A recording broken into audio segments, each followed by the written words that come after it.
Yeah, thank you. I work with leaders, emergent leaders, aspiring leaders, and established leaders across all sectors, mainly though in the corporate and public sector industries, across all genders, interestingly. What they have in common is a certain level of awareness that tells them that there's more they can learn about themselves and in how they relate to other people and the condition. Welcome to Career Coaching Secrets, the podcast where we talk with successful career coaches on how they built their success and the hard lessons they learned along the way. My name is Davis Nguyen, and I'm the founder of Purple Circle, where we help career coaches scale their business to $100,000 years, $100,000 months, and even $100,000 weeks. Before Purple Circle, I've grown several 7- and 8-figure career coaching businesses myself, and have been a consultant at 2 career coaching businesses that are doing over $100 million each. Whether you're an established coach or building your practice for the first time, you'll discover the secrets to elevating your coaching business. Hey everyone, welcome to another episode of Career Coaching Secrets podcast. I'm your host Rexhen, and today's guest is Karen Liebenguth, a leadership coach, mindfulness trainer, and founder of Parseval, a practice dedicated to helping ethical leaders grow through reflection, compassion, and deep connection with nature. Karen's distinctive approach blends transpersonal coaching, eco-psychology, and restorative practices, often walking side by side with clients in green spaces in London. And it's a pleasure for me to have her on the podcast today. Welcome to the show, Karen. Thank you very much. And thank you for the introduction. I'm happy to be here. It's a pleasure for us to have you on. And I wanted to learn more about your approach. First of all, before we get to the approach, I wanted to learn what inspired you to become a coach and then start your own coaching business. Yeah, a great question. So this goes back to when I first came to London in 2001 from Hamburg in Germany. I came for a 1-year contract working at a corporate company in London, and I was immediately promoted to head up a team, which I didn't expect. I was working in the film industry, translation in the film industry, so translating films, and I was made the team leader, head of department instantly, and I was managing a team of 10, and I wasn't really prepared for it and hadn't received in a way the training for it, if you like. I was very interested in people at the time. I was up for it but didn't have the skills, so I decided to take up a coaching training course. And that was the beginning of my coaching career. Initially, I did it for myself, found it immensely helpful for my own development, for managing my own mental states, my communication, my behavior, if you like, and managing other people. And that was the beginning of my coaching career, if you like. Yes. And so right now, when think about your coaching business, it's been about 18 years, almost 19 years since you started doing this. Yeah, it's for good. I started fully in 2007 when I had finished my coaching training. So I started in 2002 or 3, I think, when I did my initial training, first training weekend in coaching before I decided to take up the full training. And then I was ready to see my first clients around 2007, 2008. Interesting.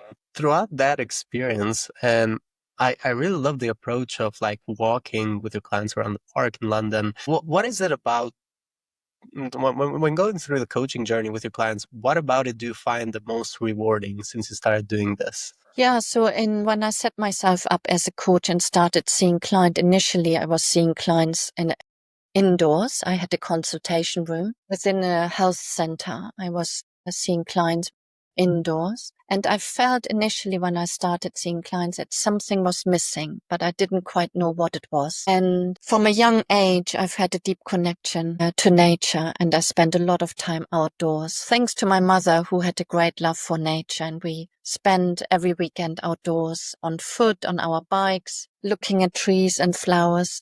So I've always had a deep connection to nature. And on a long walk at the time when I was starting as a coach, I had the idea of seeing my clients while walking in natural settings. And I talked it through with my own coach at the time. And she suggested that I would do 4 pilot coaching sessions in nature with friends of friends in return for some robust feedback. And that's what I did. I found 4 clients that I didn't know who were willing to take up a coaching session with me in a beautiful park near where I live in London, and to come on a coaching session outdoors while walking with me in return for feedback. And all 4 people liked it very much. And from my own experience, it's in nature when I have my best ideas, when I feel most grounded, when I can take the different perspective on things, when I can reflect. And that was very much the feedback I received when I did my first pilot sessions. And the feedback was so positive that it gave me confidence to start seeing clients outdoors. In addition, I also did some training in eco-psychology, which explores our connection with nature. And during that training, I also learned how to work with people in natural settings, because there's a few things to learn about that. Interesting. So, and I want to learn a little bit more about it. So, first of all, we'll dive into who your ideal client profile is. So, who do you work with?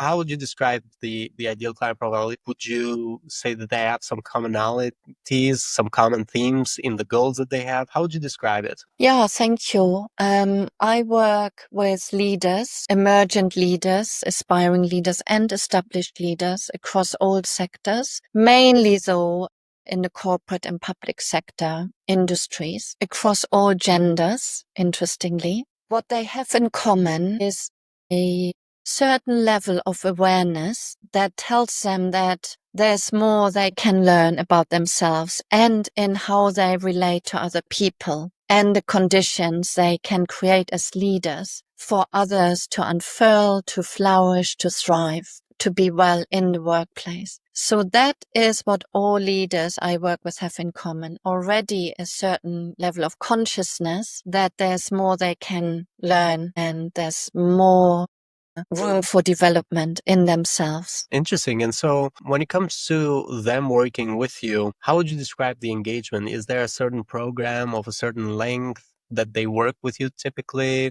Yeah. How does that work? So initially, I always have an initial chat with anyone who wants to work with me. And that can last up to an hour. That's a thorough exploration, really. It's quite informal. It's for us to meet and to hear what a client wants to get out of coaching and why they have actually contacted me in the first place. What moved them to contact me?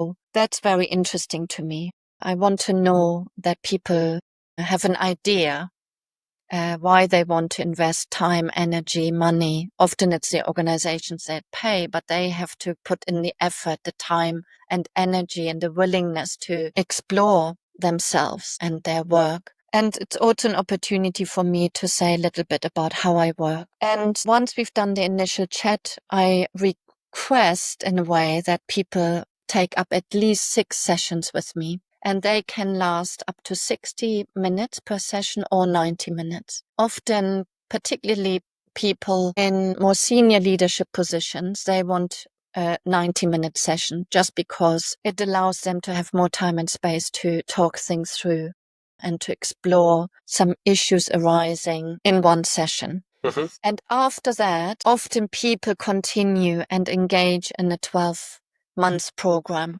with a fortnightly session.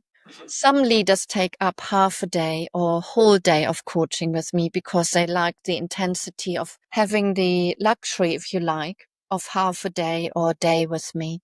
Particularly leaders suffer from a lack of time and space. That is also what's difficult for them to start the coaching process in the first place. But once they've started, they benefit enormously from the work, and then often they know what it's like to have time and space to talk things through. They are more willing to invest more time because they have experienced how beneficial it is for them for their work and for their life overall. So there are different lengths of program, and then very briefly, I also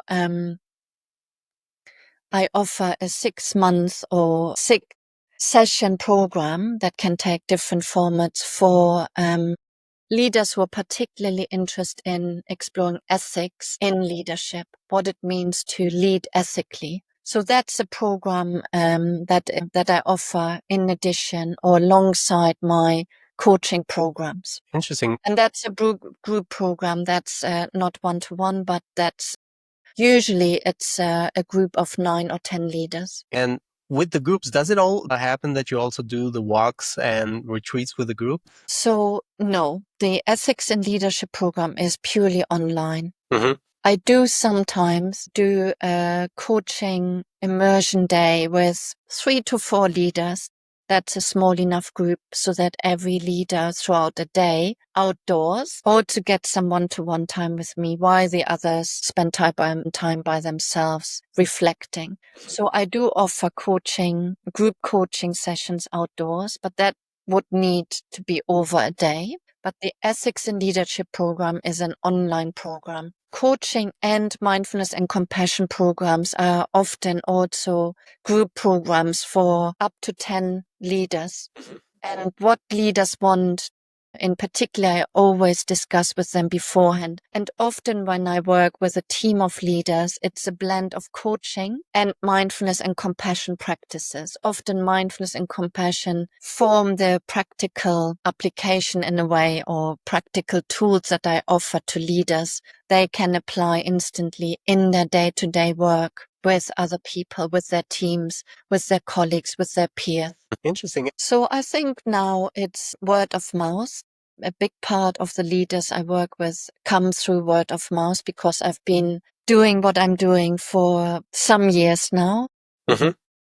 2008. I'm active on LinkedIn. I write regularly about my work on different platforms. So some leaders find me through my articles on topics around leadership. Often it's actually HR people or learning and development people who find me through my articles and then want to talk with me about the services I offer and bring me into their organization as a result. Interesting.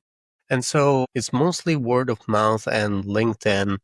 And when looking into your coaching business, looking to the future for the next, let's say, 1 to 3 years, do you have any specific goals you're working towards? Yeah, so I want to work with more and more leaders. That's my aspiration. And also I would like to find, this is really my focus for this year. I would like to find a partner organization that offers training programs for leaders to run my ethics and leadership program with. So that would be for me a fantastic opportunity to scale up my ethics and leadership program, working in partnership with an existing organization, just because an organization has a much broader reach than my own business. So that would be really a dream for me to partner with another organization who's interested in the work I do. And I want to say what's unique about my ethics and leadership program is that it's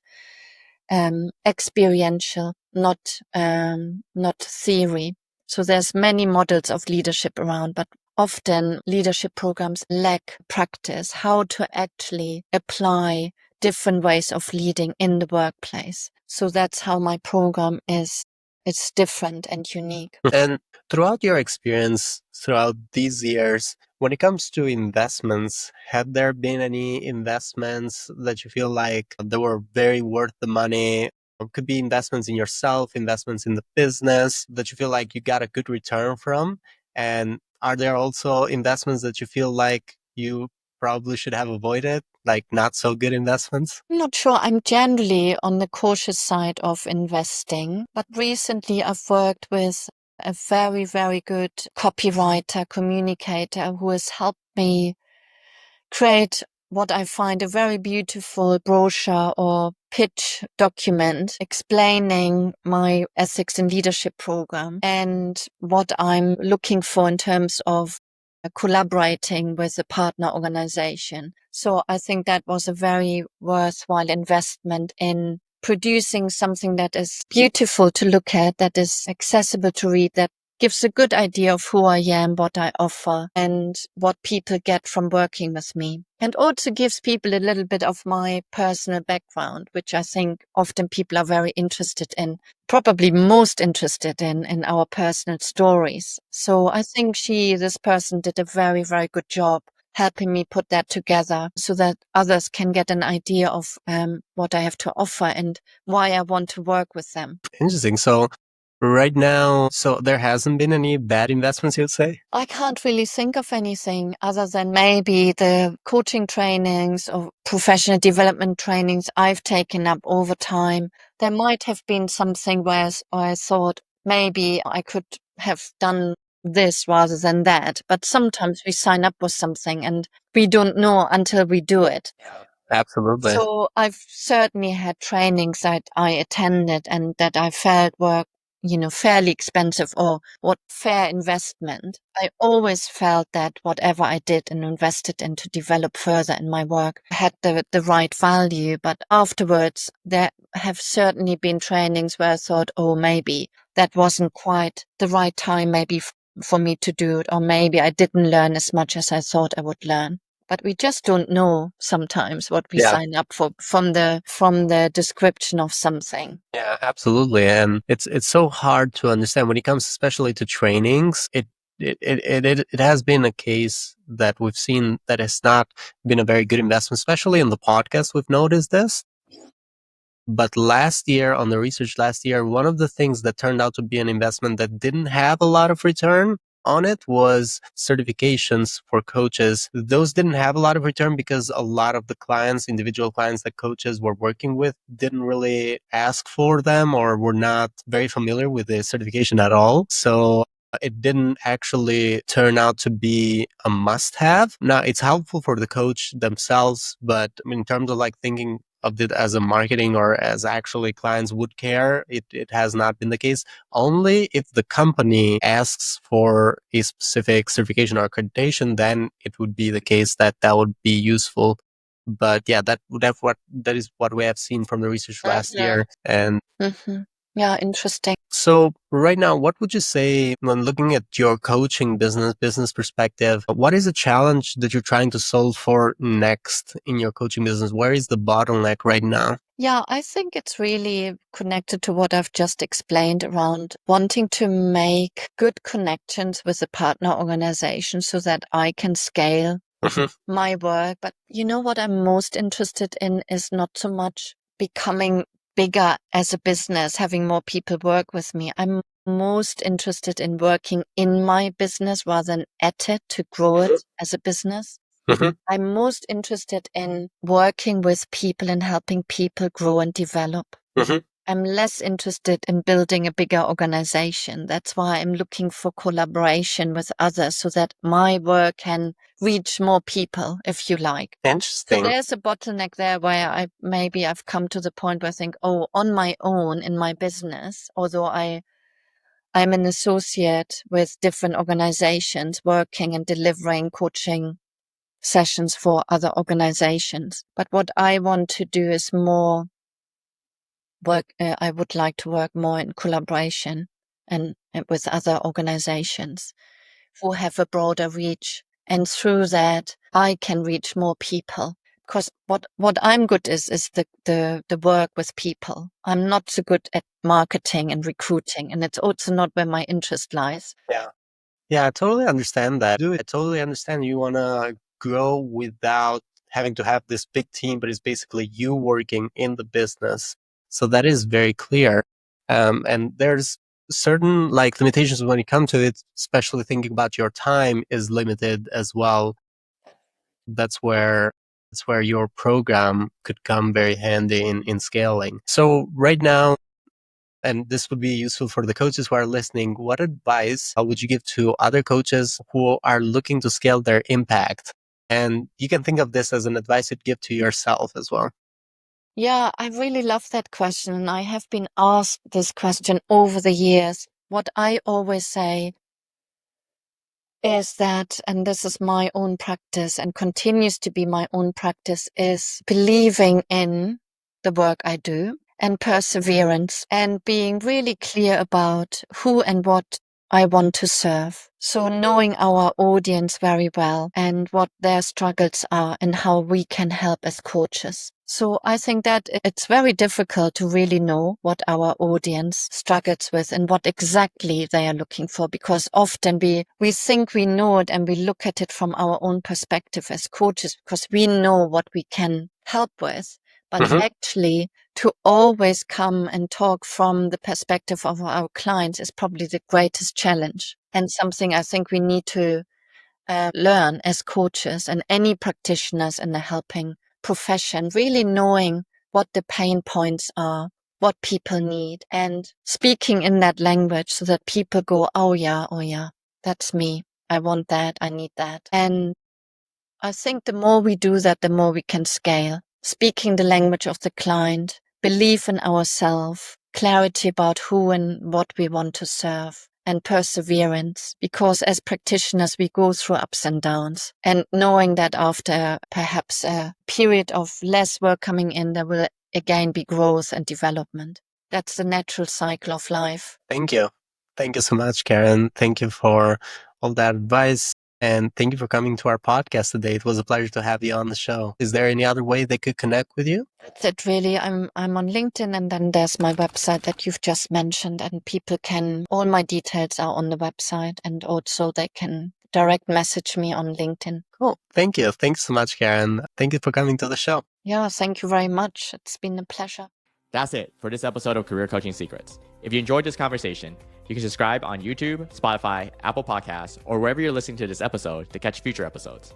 This podcast was brought to you by Purple Circle, where we help career coaches scale their business to $100,000 years, $100,000 months, or even $100,000 weeks, all without burning out and making sure that you're making the impact and having the life that you want. To learn more about our community and how we can help you, visit joinpurplecircle.com.